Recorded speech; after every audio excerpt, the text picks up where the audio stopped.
რკინა-დეფიციტური ანემია და ვარჯიში. მოდი ჯერ ეს თქვათ აუცილებლად, რომ რკინა-დეფიციტური ანემია, აი პირველი მანიშნებელია, რომ ადამიანს არ აქვს კვების კულტურა. ეგ უნდა უთქვა უეჭველი. არ მაინტერესებს, ხო თქვენ რასაც იტყვით, მაქვს, მაგრამ მაინც დამემართა. როგორც წესი, არ აქვს ხომ კვების კულტურა და არ იღებენ საკმარის ნუტრიენტებს. სურვილი მაქვს, რომ შეგეკამოთ თო, იმიტომ რომ ხშირად მაწუხებს ხოლმე რკინის დეფიციტი კი. ხო, აბა ბავშვობის მოვიყევი, ბავშვობაში ვიყავი და გეტყვი ახლა რომ მაგითო გაწუხებს. ხო, მე ვიცი რომ კვებიდან არ ვიღებ ამ რკინას.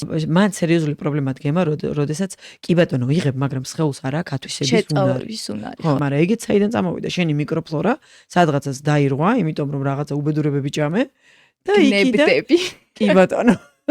მიკროფლორაზე მუშაობაც შესაძლებელია, მაგის გამოსწორებაც შესაძლებელია. ეგეც აღდგენადი არის, მიკროფლორაც აღდგენადი არის. ფიზიკური აქტივობა რკინა-დეფიციტური ანემიის დროს პირიქით ძალიან მნიშვნელოვანი არის, რომ მოხდეს აი ამ ყველანაირი ვიტამინები იქნება, მინერალები იქნება, თუ აი ეს ნუტრიენტებით გაჯერებული საკვებიდან იქნება, ყველაფერი აითვისეს სხეულმა. მაგრამ როგორ უნდა გავაკეთოთ ახლა ვიცი. ხო, აი ეს თავროე ხო გული მისდის და რაღაცა.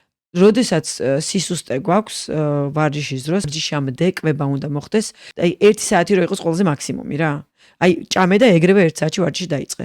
ან 45 წუთით ადრეც ენერგია იყოს ახალი და იმ ენერგიაზე დაიწყოს სხეულმა ვარჯიში.